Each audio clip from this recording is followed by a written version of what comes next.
Morning students. Six chapter इसका revision हम लोग कर रहे हैं। लास्ट चैप्टर है आपका फर्स्ट टर्म एग्जाम से पहले का।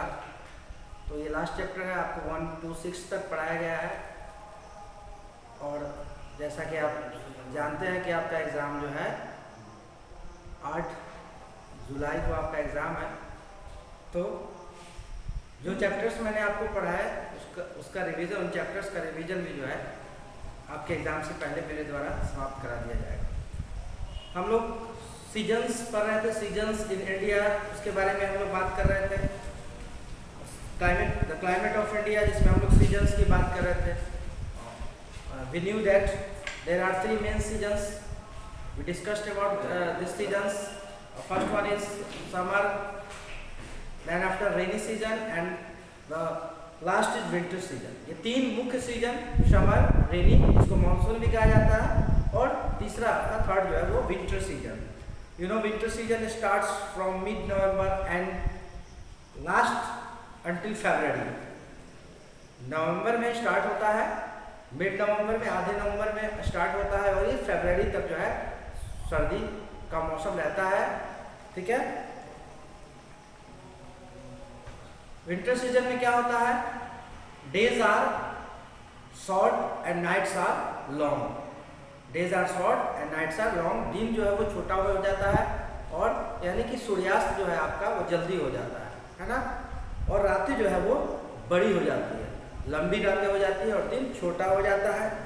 ये है आपकी विंटर सीजन की खासियत। During this season it is very cold in the northern plains. Northern plains में जो है विंटर सीजन में बहुत अधिक ठंडक रहती है। हैवी स्नोफॉल होता है कहाँ? हिमालय पे, जो भी हिली एरियाज है वहाँ पे भारी बर्फबारी होती है, and it becomes extremely cold in hilly areas. Winter season में पहाड़ी क्षेत्रों में बर्फबारी होती है, स्नोफॉल होता है, और जो मौसम को अत्यधिक ठंडक बना देता है, ठंड बनाता है। ठीक है, यानी कि मौसम अत्यधिक ठंड हो जाता है। ठीक है, extremely cold due to snowfall. ठीक है, स्नोफॉल की वजह से सर्दी के मौसम में जो हिल एरियाज है, जो माउंटेन एरियाज है, माउंटेन रीजन है, वहाँ ठंडक ज़्यादा हो जाती है। Right. Pleasant days and very cold nights are experience in the desert region. और इसी विंटर सीजन में डेजर्ट की बात अगर हम करें, डेजर्ट में हम जानते हैं समर में दिन बहुत गर्म होता है, बहुत ज़्यादा गर्म होता है।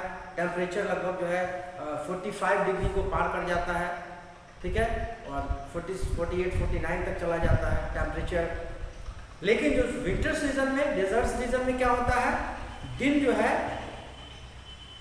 बहुत ही बढ़िया होता है। प्लीजेंट का मतलब बढ़िया दिन होता है ना। लोगों को अच्छा महसूस होता है दिन के समय में, है ना, जो कि गर्मी में ऐसा नहीं होता। गर्मी में लोग परेशान हो जाते हैं अत्यधिक गर्मी के कारण। लेकिन डेजर्ट रीजन में, रेगिस्तान में, विंटर सीजन में जो है दिन का मौसम बहुत सुहावना होता है, मनभावन होता है, और रात जो है very cold, nights are very cold.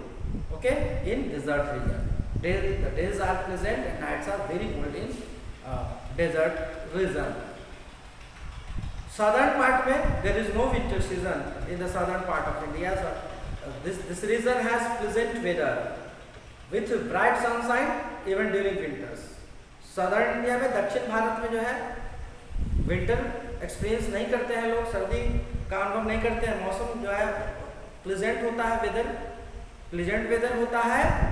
और इवन विंटर में, जैसे हमारे नॉर्दर्न प्लेन्स, जो नॉर्दर्न इंडिया है, और भी पार्ट्स हैं भारत के, जिसमें क्या होता है कि सर्दी के महीने में, यानी विंटर सीजन में जो है दिन में लोग धूप का इंतजार करते हैं कि धूप निकले तो हम उस धूप में जाके बैठे, है ना। और धूप निकलने का लोग इंतजार करते हैं। इट मीन्स कि पर डे जो है हर दिन धूप निकलता भी नहीं है। तो लेकिन जो सदर्न पार्ट है भारत का, दक्षिण भारत, उसमें जो है विंटर सीजन में भी सूरज निकलता है, तेज रोशनी के साथ निकलता है। ठीक है। विंटर मॉनसून, यानी विंटर में जो मॉनसून आता है उसको हम लोग नॉर्थ ईस्ट विंटर मॉनसून कहते हैं। Dry winds pick up some moisture, the dry winds pick up some moisture and moisture while crossing the Bay of Bengal and give a considerable amount of rainfall. Winter season में जो वर्षा होती है, इसीलिए इसको north east winter monsoon के नाम से हम जानते हैं। To the south amount of rainfall to the south, northwestern parts of India also receive some cyclonic rain during winter. ठीक है, तो we discussed about the seasons in India, three main season. उसके अलावा दो सीजन और है जिसकी चर्चा हमें करनी है। दो सीजन वो होते हैं आपके स्प्रिंग और ऑटम सीजन होता है, ठीक है ना, स्प्रिंग सीजन और autumn season. The short period between winter and summer is called the spring season. Winter और समर के बीच का एक शॉर्ट पीरियड होता है इस सीजन, दोनों सीजन के बीच का, जिसको हम लोग स्प्रिंग सीजन कहते हैं। इस सीजन में पेड़ में नए पत्ते आते हैं, है ना, फूल खिल जाते हैं। इस सीजन की खासियत है, और वेदर जो है वो प्लेजेंट होता है ना। लोगों को जो है यह वेदर ना ज़्यादा गर्मी होती है ना ज़्यादा ठंडक होती है, यानी बीच का होता है वेदर, ठीक है। और इसको लोग इस सीज़न में लोग बढ़िया फील करते हैं, बढ़िया अनुभव करते हैं, ठीक है।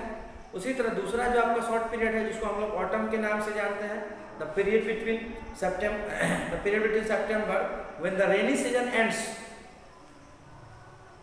एंड नवंबर, सितंबर और नवंबर के बीच का पीरियड, जब रेनी सीजन का एंड होता है और विंटर सीजन स्टार्ट होने वाला होता है, उससे बीच का रेनी सीजन की समाप्ति और विंटर सीजन के स्टार्टिंग से पहले का जो सीजन है उसी को हम लोग ऑटम सीजन कहते हैं, ठीक है। जिसमें पेड़ से जो है पत्ते झड़ जाते हैं, ठीक है। और यही जब पत्ते झड़ जाते हैं और स्प्रिंग सीजन आने पर इसमें नए पत्ते आते हैं, ठीक है। ओके, भारत में सर्वाधिक जो वर्षा वाला क्षेत्र है वो है मेघालय का मौसिनराम, जो भारत में सबसे अत्यधिक वर्षा इसी क्षेत्र में होती है, मेघालय स्टेट के मौसिनराम में, है ना। Receives highest rainfall in India. Okay, Bharat में मई और जून जो है वो हॉटेस्ट मंथ होते हैं, ठीक है।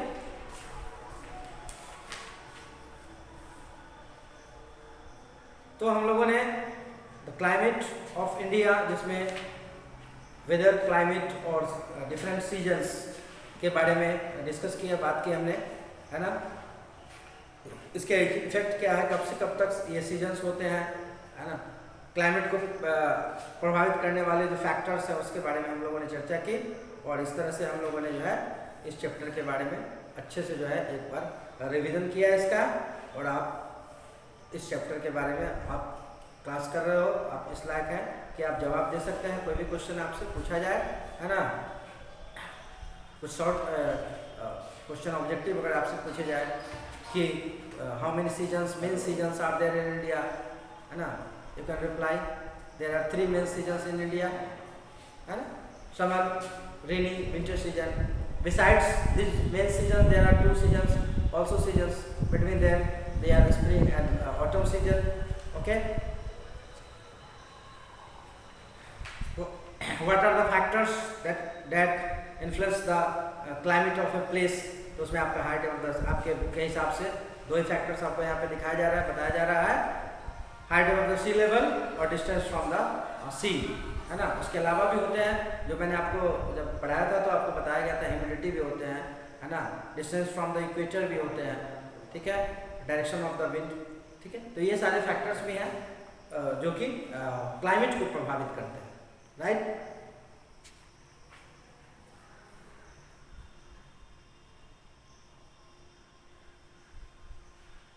तो इस तरह से हम लोगों ने चैप्टर 1 से लेके चैप्टर 6 तक को रिवाइज कर लिया, है ना। जो भी इस 1 से 6 के बीच जो भी चीज़ें हैं, जो भी टर्म्स यूज़ किए गए हैं, उन चीज़ों को आपको बेहतर ढंग से घर पे जो बचे हुए समय है before your first term examination, है ना, जो आपका 8 जुलाई को है, ठीक है। तो यानी कि आज जो है हमारा लास्ट क्लास है आपके फर्स्ट टर्म एग्जामिनेशन से पहले का, और इस लास्ट क्लास में मैंने आपको रिवाइज करवा दिया। रिवीजन हो गया हमारा 1 to 6, और आप जो 6 चैप्टर्स हैं 1 to 6 इसको आप अच्छे से पढ़ें, और तभी आप जो है आपका जो एग्ज़ाम होने वाला है ऑनलाइन उसके उसमें पूछे गए क्वेश्चंस का आंसर आप कर सकते हैं, है ना। तो सारे चैप्टर्स को पढ़िए, नॉर्दर्न माउंटेन्स के बारे में अच्छे से रीड कीजिए, ठीक है। बहुत सारी चीज़ें हैं इसमें, ठीक है। हिमालय रेंज के बारे में पढ़िए, है ना। कितने हिमालय रेंज हैं, कौन कौन से यहाँ पे रिवर्स फ्लो करते हैं, कौन कौन से हिमालयन रिवर है, इसके बारे में आपको जानकारी होनी चाहिए, ठीक है। लाइफ इन नॉर्दर्न माउंटेन्स में कौन कौन से क्षेत्र हैं, क्या लाइफ स्टाइल है, क्या ऑक्यूपेशंस है, जिसमें आपका जम्मू कश्मीर, उत्तराखंड के बारे में जानिए, मेघालय, ठीक है। नॉर्थ ईस्टर्न स्टेट्स में अरुणाचल प्रदेश में मेघालय, नागालैंड, मणिपुर, मिजोरम, इन सारे स्टेट्स की जो खासियत है, जो मेन चीज़ें हैं, इसके बारे में आप जो है अच्छे तरीके से स्टडी कीजिए। उसके बाद आपका नॉर्दर्न प्लेन्स है ना, जिसमें द रिवर बेसिन्स के बारे में आपको जानकारी रखनी है, जो कौन कौन रिवर बेसिन्स हैं, है ना। ये सारी चीज़ें आपको तैयारी करनी है। आपने कर लिया है तो बहुत ही अच्छी बात है, नहीं किया है तो बचे हुए समय का सदुपयोग करते हुए आप इस चैप्टर्स को अच्छे से पढ़िए और एक एक चीज़ को ध्यान में रखिए, है ना। तभी आप क्वेश्चन आंसर कर पाएंगे, और जो भी आपको क्वेश्चन पूछा जाएगा उसका जवाब दे सकते हैं, ठीक है। नॉर्दर्न प्लेन्स के बारे में उसके बाद जो आपका चैप्टर आ रहा है, थर्ड चैप्टर आपका है the Great Indian Desert range के बारे में बहुत अच्छे तरीके से सारी चीज़ें जो है, जो भी फैक्ट्स हैं, जो भी टर्म्स हैं यूज़ किए, वो सारे आपको समझा दिया गया है ना। तो इसको भी अच्छे से आपको देखना है, स्टडी करनी है, ठीक है। जो भी चीज़ें हैं, कुछ टर्म्स यूज किए गए हैं जो आपके फैक्ट्स के रूप में लिखे रहते हैं, फैक्ट्स, है ना। उन फैक्ट्स उसको भी अंदाज आपको नहीं करना है, उन चीज़ों को भी आपको बेहतर ढंग से पढ़ना है, ताकि जो क्वेश्चंस आएंगे आप एक भी क्वेश्चन आपसे छूटने ना पाए, ठीक है। जैसे Loni is derived from Sanskrit word लावानवाड़ी विच मीन्स सॉल्ट रिवर, है ना। ये सारी चीज़ें हैं। सैंड ड्यून्स क्या है, small hills of sand founts in desserts, ये सारी इंपॉर्टेंट चीज़ें हैं। कैमल्स वेरी यूजफुल एनिमल, है ना। सदर्न प्लेट्यू, जिसमें मैंने आपको पढ़ाया था मालवा प्लेट्यू, छोटा Nagpur plateau, Deccan plateau, reverse कौन कौन से हैं प्लेट्यू रीजन के, life in the southern plateau, कौन कौन से स्टेट्स आते हैं, इसका अध्ययन करना जरूरी है ना। Nagpur is famous for its oranges. ये जो भी सारे टर्म्स यूज किए गए आपके चैप्टर्स के अंदर, तो इन सारी चीज़ों को आपको देखना है, आपको पढ़ना है और याद भी करने हैं। कोस्टल प्लेन्स है ना, western coastal plain, eastern coastal plain, है ना, गुजरात कोस्ट, कोंकण कोस्ट और ये मालाबार कोस्ट, इन सब चीज़ों को दिमाग में रखना है, याद रखना है। स्टेट्स जो आते हैं वेस्टर्न कोस्टल प्लेन में, गुजरात, दमन, दीव जो भी है, यूनियन टेरिटरी है आपका, ये सारी चीज़ों को ध्यान में रखना है। Eastern coastal planes, Odisha, Puducherry, क्या खासियत है इन स्टेट्स की, है ना, ये सारी चीज़ें आपको ध्यान में रखनी है। तो चलिए, आपका जो है अच्छे से एग्जाम देना है आपको, ठीक है, बढ़िया तरीके से आपको एग्जाम देना है, और चैप्टर्स जो भी समय बचे हुए हैं उसका सदुपयोग कीजिए, चैप्टर्स को पढ़िए, एक एक चीज़ को दिमाग में रखिए, सेट रखिए कि हमने उड़ीसा के बारे में पढ़ा, तो उड़ीसा का ऑक्यूपेशन क्या है, लैंग्वेज क्या है ना, ये सब सारी चीज़ें, मेन इंडस्ट्रीज, ये सब चीज़ें आपके दिमाग में होनी चाहिए। महाराष्ट्र के बारे में पढ़ा तो महाराष्ट्र क्या है का जो है मेन ऑक्यूपेशन क्या है, इसका जो है